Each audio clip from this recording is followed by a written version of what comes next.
కేంద్ర ఆర్థిక మంత్రి నిర్మలా సీతారామన్ మంగళవారం నాడు 2024-25 ఆర్థిక సంవత్సరానికి బడ్జెట్ను పార్లమెంటులో ప్రవేశపెట్టారు. దేశంలోని ఇతర రాష్ట్రాల మాదిరిగానే తెలంగాణకు ఎన్డీఏ ప్రభుత్వం మొండి చేయినే చూపించింది. ఒక్కటంటే ఒక్క ప్రాజెక్టు ప్రకటన కూడా చేయలేదు బడ్జెట్లో. దీంతో సాధారణంగానే కాంగ్రెస్ పార్టీ బీఆర్ఎస్లు మోదీ సర్కార్పై మండిపడుతున్నాయి. గత 10 ఏళ్ల నుండి తాము వివక్షకు గురవుతూనే ఉన్నామని మాజీ మంత్రి బీఆర్ఎస్ నాయకుడు కేటీఆర్ మోదీపై ధ్వజమెత్తారు. ఇక అసలు విషయానికి వస్తే బీజేపీ రాష్ట్రంలో పాగా వేయాలనుకుంటోంది. ఇటీవల ముగిసిన లోక్సభ ఎన్నికలలో 8 పార్లమెంటు సభ్యుల సీట్లను కూడా సాధించింది బీజేపీ. వచ్చే అసెంబ్లీ ఎన్నికల్లోగా అధికారంలోకి రావాలనుకున్న బీజేపీ తాజా పరిణామాలతో తెలంగాణ ప్రజల ఆగ్రహానికి గురికాక తప్పదా అనే టాక్ వినిపిస్తోంది. ఇప్పుడు స్పెషల్ స్టోరీలో దీనిపై మరింత సమాచారం చూద్దాం.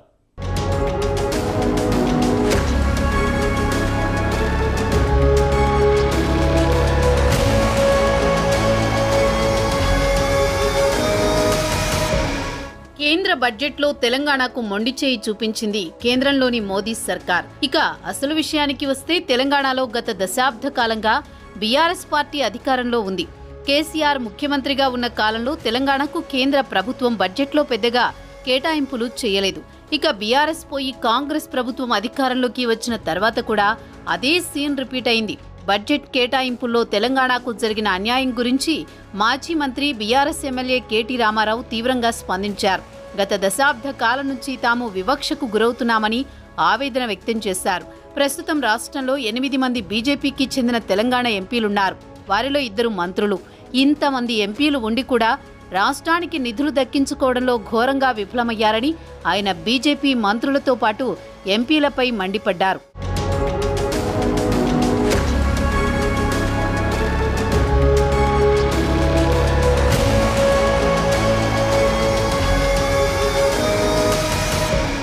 బడ్జెట్లో నిర్మలా సీతారామన్ హైదరాబాద్ బెంగళూరు పారిశ్రామిక కారిడార్ అభివృద్ధికి నిధులు తప్ప బడ్జెట్లో మరెక్కడా నిధుల ప్రస్తావన వినిపించలేదు. మోదీ సర్కార్ మరోమారు తెలంగాణ పట్ల వివక్ష చూపించిందని ఆరోపణలు ఎదుర్కొంటోంది.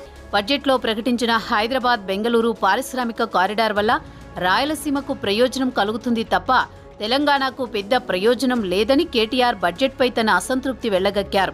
విభజన హామీలు అమలు చేయాలని, రాష్ట్ర అభివృద్ధికి కేంద్రం సాయం చేయాలని, వివిధ ప్రాజెక్టులకు నిధులు మంజూరు చేయాలని తెలంగాణ ముఖ్యమంత్రి రేవంత్ రెడ్డి, డిప్యూటీ సీఎం భట్టి విక్రమార్క, పలువురు మంత్రులు ఢిల్లీ వెళ్లి పలువురు మంత్రులను కలిశారు. ప్రధానమంత్రి మోదీని రేవంత్ బడేభయ్యా అని సంబోధించినా మోదీ మాత్రం తెలంగాణపై అస్సలు కనికరించలేదు.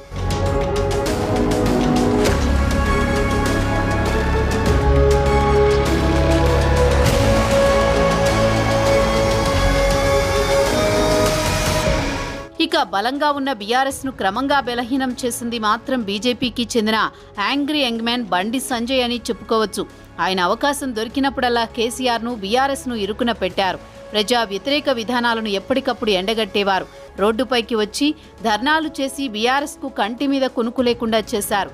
బండి సంజయ్ పై విసిగిపోయిన మాజీ సీఎం కేసీఆర్ ఆయనపై పలు కేసులు మోపి జైలుకు కూడా పంపించారు. పార్టీ సవ్యంగా గాడిలో పడింది అనుకున్న సమయంలో బండి సంజయ్ను తెలంగాణ రాష్ట్ర అధ్యక్ష పదవి నుంచి తప్పించి ఆయన స్థానంలో కిషన్ రెడ్డిని తీసుకువచ్చారు. కిషన్ రెడ్డి విషయానికొస్తే ఆయన మృదు స్వభావి.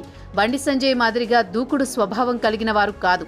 మొత్తానికి బీజేపీ అధిష్టానం బండి సంజయ్ను తప్పించి పెద్ద తప్పే చేసిందని యావత్ తెలంగాణ కోడై కూసింది.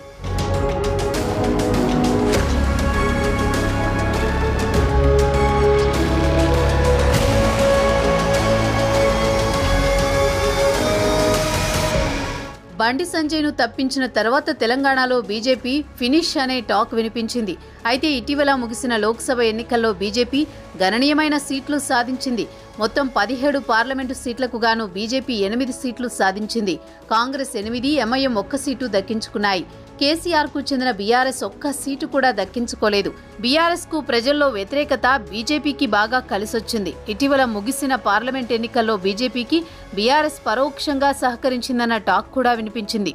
ఎలానూ ఓడిపోతామని తెలుసుకున్న బీఆర్ఎస్ బలహీనమైన అభ్యర్థులను నిలబెట్టి తమ క్యాడర్ను కూడా బీజేపీకి మద్దతు తెలపాలని కోరినట్లు పెద్ద ఎత్తున ప్రచారం జరిగింది. దీంతో బీజేపీ బీఆర్ఎస్ ఒక్కటే అన్న సంకేతాలు ప్రజల్లోకి వెళ్లాయి.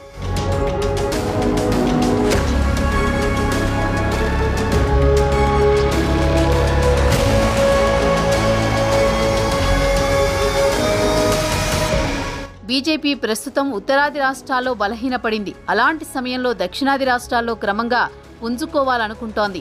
అలాగే దక్షిణాదిన గణనీయమైన సీట్లు సాధించింది. తెలంగాణలో ఏకంగా 8 పార్లమెంటు సీట్లు గెలుచుకుంది. బీజేపీ అధిష్టానం కిషన్ రెడ్డి, బండి సంజయ్కు మంత్రి పదవులు కూడా ఇచ్చింది. వచ్చే శాసనసభ ఎన్నికల నాటికి తెలంగాణలో బీజేపీ ప్రభుత్వం ఏర్పాటు చేయడం పక్కా అనే స్థాయికి బీజేపీ అధిష్టానం ధీమాగా ఉంది. మరి అలాంటి సమయంలో కేంద్ర ప్రభుత్వం తెలంగాణకు కొంత నిధులు కేటాయిస్తే బీజేపీ పట్ల తెలంగాణ ప్రజలు కృతజ్ఞతాభావంతో ఉంటారు. లేదంటే ప్రజల ఆగ్రహానికి గురికాక తప్పదన్న టాక్ తెలంగాణలో సర్వత్రా వినిపిస్తోంది. కేటీఆర్ కూడా బీజేపీ నుంచి 8 మంది ఎంపీలున్నారు. రాష్ట్రానికి నిధులు తేవడంలో ఘోరంగా విఫలమయ్యారు. మోదీ ముందు నిలబడి రాష్ట్రానికి జరిగిన అన్యాయం గురించి అడిగే దమ్ము ధైర్యం లేదని ఎద్దేవా చేశారు. ఇక కాషాయ పార్టీ తప్పు మీద తప్పులు చేసుకుంటూ పోతే భవిష్యత్తులో బీజేపీకి ఇబ్బందులు తప్పవన్నది రాజకీయ విశ్లేషకుల అభిప్రాయం.